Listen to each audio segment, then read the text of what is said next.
What's up, and welcome to another episode. Master Moats film session, and today, man, we got to talk a little Kenny Pickett, man, KP8. After seeing him in OTAs, man, talked about one of the plays that really stood out to me when I was watching him. Him rolling out, hitting a gunner in stride, just beautiful play. And it had me wanting to go back and just check some more tape on him, man, and just seeing, him on the move, seeing him when he's outside that pocket. And that's one of them things, man, that it just really confirms it for me, man. He is going to continue to thrive, especially in that area. And he was already doing some of those things in season, and we talked about that.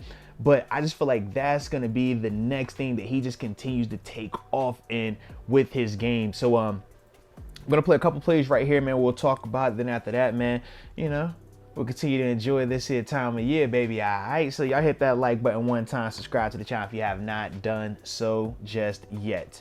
Play this thing in full speed. Let's get it. Let's get it.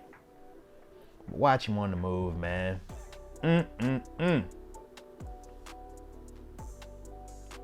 Let's get him out there. Little bootleg. Little bootleg. Okay. But why do I like this, man? Number one, I like it because it holds true to what, especially during this time of the year, right? Remember, this was late in the season, but it held true to our identity. And I don't think our identity is going to shift. All right. I still feel like we're going to be a run first unit, a physical unit, but this is going to be the element that changes the dynamic of our offense. Okay. So you still get that nice heavy play fake, right? And for Kenny, man, always good with his mechanics, man. That was one of the things even coming out of college that you could see. Good job in terms of what? Shoulder pads, facing downhill. Now he's stepping into said throw versus, and what I mean by stepping into it is you saw he's angled facing this way, right? In terms of his shoulders, eyes, and feet versus him facing this way. And now that throw being able to, or that throw drifting a little bit more or not being as accurate or having the same level of velocity. So I like that from a mechanic standpoint. But the other thing is this, man, him just being able to look at his options and see what he wants to go to or who he wants to go to.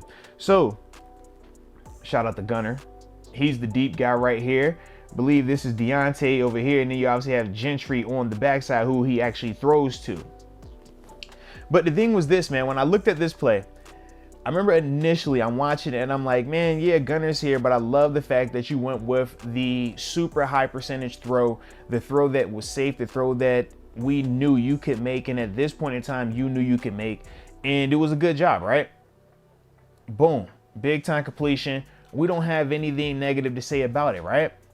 And for Kenny in year one, that was awesome. But when I went out there in that OTA practice, and watching him in similar scenarios, and we talk about the play that I was reacting to, right? When I said that, he was able to extend the play, hit Gunner going deep. The last little bit looked very similar to this right here, man. Except this separation wasn't even that far. The separation was actually about here to here. And to see him make that type of throw in that setting, to me, now when I look at this exact same play right here, I say, man, last year, Kenny making this throw, this was a great opportunity. It was a great throw, man. And yes, it was high percentage, and that's what you want to see. But I can definitely see, man, next year, him taking some more chances, him being a little bit more aggressive and actually trying to dagger some people, man, and take these type of shots, because this is more of that kill shot. Yes, we know 20's in play, we know safety's in play. You got to be careful when you're challenging those type of guys. But that is the difference between the good or the okay quarterbacks and those elite tier guys, those guys that really challenge DBs and make coordinators stay up all night. Those are the guys that can make you, even when you feel like you have it sort of set or with air quotes covered, and it's like, nah, man, my arm is better than you.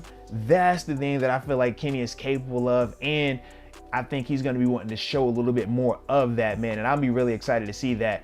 But once again, man, just excellent job by Kenny even in year one, and some of these elements and some of these concepts, executing them already. So like I said, man, I'm just really excited to see what that continues to go and grow into. But I got another play I just gotta show you as well, man. I got one more. Just one more. All right, stick with me. All right, so here's the final play, man, that I wanted to talk about. Just once again, getting Kenny out that pocket, letting him get on the move where he can utilize his legs and his decision making. Play this in full speed real quick, but this is one of those ones where you can see it once again, like the pre-snap motion. Like I said, Gunner getting active, but just giving him the chance to get out here on the move, man, where the defense has to identify itself. Defense can't trick you when you're moving like this on the pocket. It makes you as a defender have to plaster. It makes you as a defender have to get to your landmarks. And it just naturally creates separation and easier levels for you. And all of it's predicated off of that play action pass element, right? But right here, what do you get, man?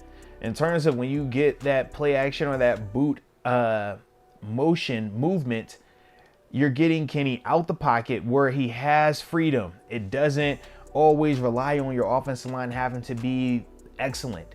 All right, you can get beat on occasion. It can get a little bit cluttered in there on occasion when it is a play action pass type play like this. But the thing is, he has time. So if he wanted to take off and run, we've seen Kenny take off and run at times, right? If he doesn't like it or if he's confused, boom, you got that option. If the defender decides that I don't want to cover my guy, I want to go chase after this, now you create a 2-on-1 opportunity, monkey in the middle, right? So you got that dynamic. If he stays back on Gentry, you can run. He comes off of Gentry, you can dump it to Gentry. But you also have 3-level progression, deep, intermediate, short. So now you just simply say, I'm going to take this route. I'm going to take this one because clearly y'all really love Pat Frymouth with all these dudes over here on him. But that's the element when you're talking about getting Kenny out of the pocket on the move. Why I like that and why I continue to want to see more of that is because it allows Kenny to be who he is, a great decision maker who is very fundamentally sound and has athleticism that can hurt you with his legs, but like I said, good enough that he could throw and hit any of these guys on the move whenever he needs to ultimately pick up a nice first down right here, man. Just really good play right there by Kenny. And like I said, man, this is what he can continue to do at a high level, and I think that he will continue to do at a high level. I want to see more of these concepts, and they will be more prevalent with our running game being improved with this new offensive line. So, like I said, man, you guys let me know what you're expecting to see from Kenny in year 2. I'm excited about him. The more I watch tape, the more I get a chance to see him in practice and just seeing him grow the way that he is. I think that he's really going to surprise some people out there, man. But like I said, man, those are my thoughts on it. I appreciate y'all for watching this vid. And until next time, baby, peace.